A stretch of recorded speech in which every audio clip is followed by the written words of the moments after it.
Man Nazira Assalom 1956-yil 24-iyulda Samarqand shahrida tug'ildim. O'sha paytdagi Toshidu Toshkent davlat universitetining, ya'ni milliy universitetimizning hozirgi jurnalistika fakultetini bitirib, qator tashkilotlarda ishladim. O'sha maktabda o'qib yurganimda o'sha o'zim ijod qilgan she'rlarim bilan tanlovlarda qatnashib g'olib bo'lganman Samarqand shahri bo'yicha. Va she'riyatga o'sha o'zimizni o'ylayman, o'sha otamiz G'aybulloh Assalom tarjimashunos olim, ijodkor bo'lganlar. Otamizni o'sha adabiyotga bo'lgan e'tiborlari, mehrlari, uyimizdagi o'sha muhit ta'sir qildi deb o'ylayman. Adabiyotga juda katta mehrlari bo'lgan otamizni qator kitoblari bor va menga mana shu narsa ta'sir qildi deb o'ylayman. O'sha adabiyotga mehr qo'yishimda. O'sha Yurak sadosi degan bir kitobcham nashr etilganda men endi juda quvonganman, juda xursand bo'lganman, chunki albatta ijodkor, kichkinagina ijodkor deb hisoblaganman o'zimni, lekin o'sha kichkinagina kitobim juda menga bir quvonch keltirgan va ketma-ket keyin Erka kiyik degan to'plamda Umr yo'ldoshim Muhammad Yusuf bilan birgalikda shu chop etilgan. Muhammad aka, Muhammad Yusuf hayot yo'llarimda uchraganlar, o'sha bitta binoda ishlaganmiz. Ularni o'sha ijodlariga juda mehrim bir boshqacha bo'lgan. Ular meni doim undaganlar, yozishdan to'xtamang, qalamingiz o'sha nima o'tmaslashib qolmasin degan ma'noda bo'lsa kerak. O'sha yozishga undardilar doim. Shunga qaramasdan ko'proq oilaga bag'ishladim shekilli o'zimni. She'rlarimni kitob qilib qator to'plamlar chiqarishga ko'p ham oshiqmaganman. Lekin qator jurnallarda, qator o'sha almanach jurnali bo'lardi, uch oyda bir chiqadigan yoshlik jurnali. O'sha jurnallarda chiqqan, Saodat jurnallarida, Yosh kuch qator o'sha ommaviy axborot vositalarida yoritilib turgan she'rlarim. Endi adabiyot ahliga hukumatimizni bugungi kundagi bo'layotgan e'tibori hech kimga sir emas, hammamiz ko'rib turibmiz.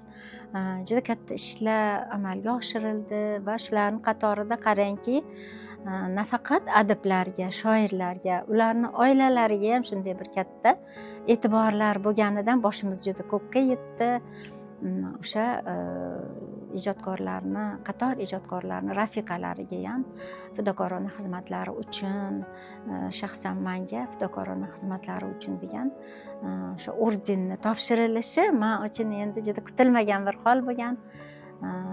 Juda ham yanayam biz nima deydi, bir adabiyot oldida o'zimizni bir burchdor his qila boshladim. Ayniqsa ham endi qator o'sha kitoblarim chiqmagan, lekin o'sha endi chiqarish niyatidaman. 2019-yilda fidokorona xizmatlari uchun ordeni bilan mukofotlandim. 2022-yilda 1-darajali mehnat faxriysi ko'krak nishoni bilan mukofotlandim. 1983-yilda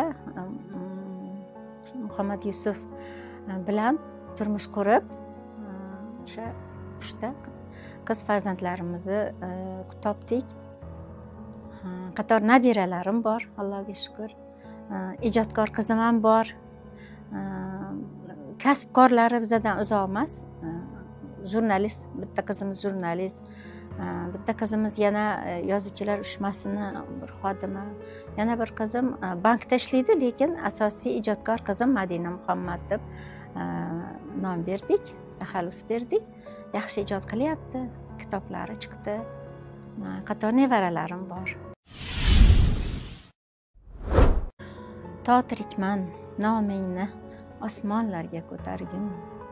Garchi noming osmondan yuksaklarda turgaydir. Daragingni yurtingning yalpizlari so'rgaydir.